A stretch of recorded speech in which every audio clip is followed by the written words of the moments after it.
Ganit. Yoo namni islaamummaa si dirqe ni jira? Namni islaamummaa si dirqe jira? Lakkii namni dirqeen jiru.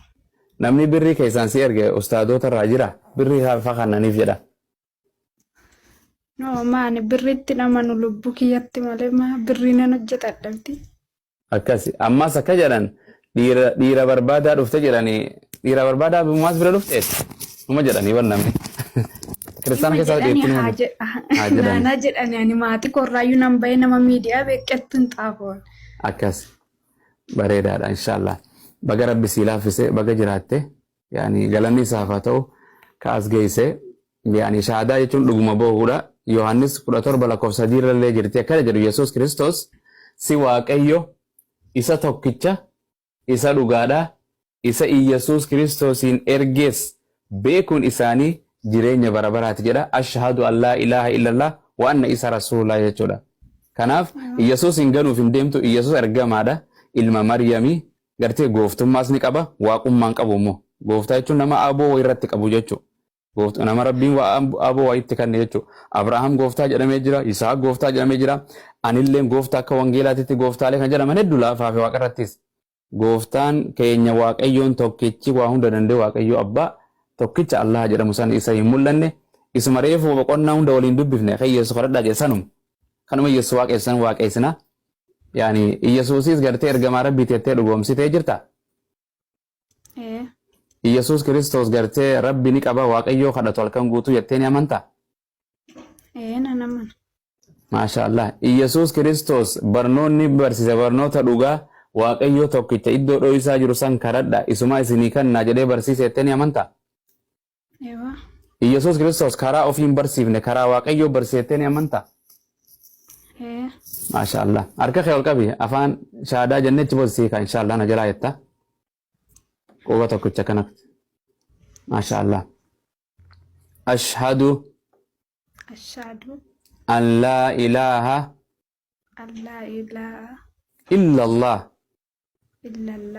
wa ashhadu anna Muhammadan abduhu wa rasuluh.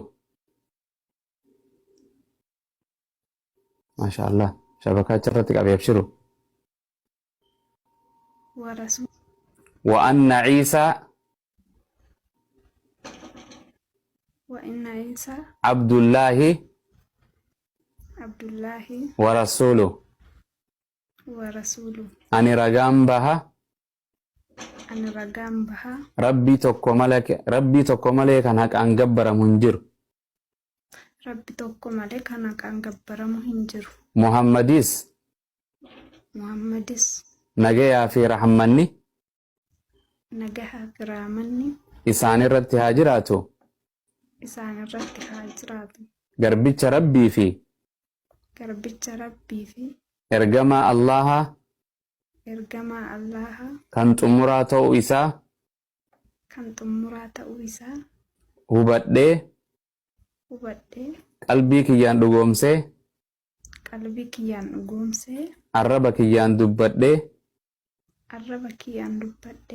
fudhadhee hordofee jira. Ciisaa yookiin Yesuus Kiristoos rabbii miti ilma rabbiis miti aboo waaqummaa waaqummaa akka hin qabne garbicha rabbii fi ergamaa Allaha kan saba Israa'eliif rabbiin erge ta'uu isaa baradhee hubadhee keessa kiyyaan dhugoomsee arraba kiyyaan dubbadheen jira. Yaa Rabbi Islaamummaa irra na jiraachisi. Irratti na ajjeesi. irratti na kaasi guyyaa xumuraa guyyaa xumuraa jannata naaf kanni. jannata naaf kenni. Allahu akbar. Yoo milaataa kun arruma baga islaamuma rabbi sii kenne galanni rabbiif haa ta'u. Maqaan kan kee Harmeen sii baafte kamaatii